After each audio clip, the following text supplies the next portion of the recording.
Welcome to Humanities 1101 at West Georgia Technical College. This video should help you navigate the expectations for the SLO project, which emphasizes finding the humanities in your daily life. The SLO project is used to determine whether or not you have met the learning outcomes of this course. These learning outcomes pretty much boil down to being able to identify the connection between the past and present through the humanities, and then being able to communicate this connection to others. For instance, I captured this image inside a local church in the last few weeks. Note the interior architecture, reminiscent of the Gothic architecture of the Middle Ages. Unfortunately, with modern upgrades like wood paneling, carpet, and a much more open floor plan, this room does not project sound and harmony the way this architecture was originally intended to do. So let's discuss the requirements for the SLO project in a nutshell. You'll be required to provide 10 examples of the humanities in the world around you. No more than 2 that are from the same category. So that means you need at least 5 different types of examples that come from different cultures, time periods, or mediums. Many things can cross over multiple categories, like musical theater is both theater and music. If this happens, it doesn't count against 2 from a similar category. Here's an example of Japanese-inspired pottery, updated for 1980s America by Sears, found just around the corner in my local thrift store from this 1997 painting by Richard Franklin titled Dona Velada. Franklin created work inspired by the classic masters and was killed at age 35 not long after this was painted. The Renaissance artist Raphael also had a painting by the same name. I know that I haven't posted any specific examples of an SLO project, but this is because I want this to come from your life. For instance, I was wandering through the thrift store and found a Van Gogh painting. I took a photo of my children dressed as Marvel characters. There's a philosophy book on the side table next to me right now. Today, I drove past an exquisite old home built in the style of the Greek Revival.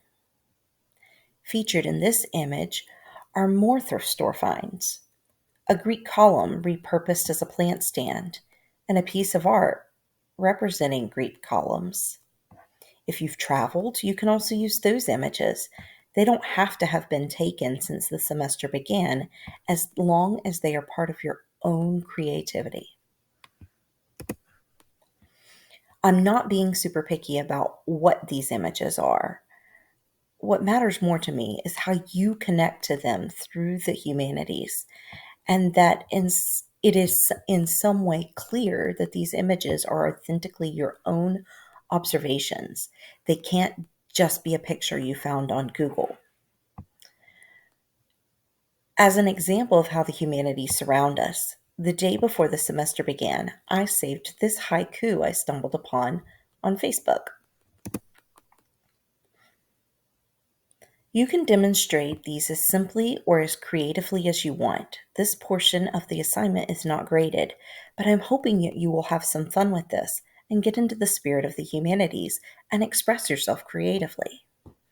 You can use just a plain boring PowerPoint or Canva, YouTube, etc. It just has to be a file or a link that can be uploaded to Blackboard, but not TikTok. I actually took this image on Labor Day on a short boat tour in South Alabama. This world-renowned piece of art can be found in a bay or marina accessible by car or boat. Her name is The Lady in the Bay, and she was created by artist Michael Klein and only recently restored after severe hurricane damage in 2020. You should have some form of narration in your project. This can be 3 to 4 written sentences with an image, or you can do a voiceover or video commentary. This narration should be the link between past and present. Not every image will be directly connected to the past, but at least some of them should be. For instance, if you had a photo of someone dressed as Thor in the Avengers, he's connected to Norse mythology.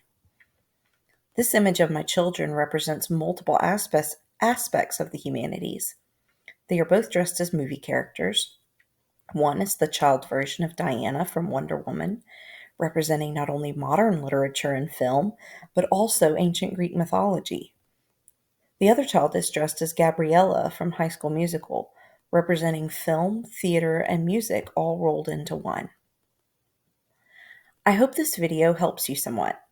Truthfully, don't overthink this assignment. Just show and tell me how the humanities are showing up in your daily life.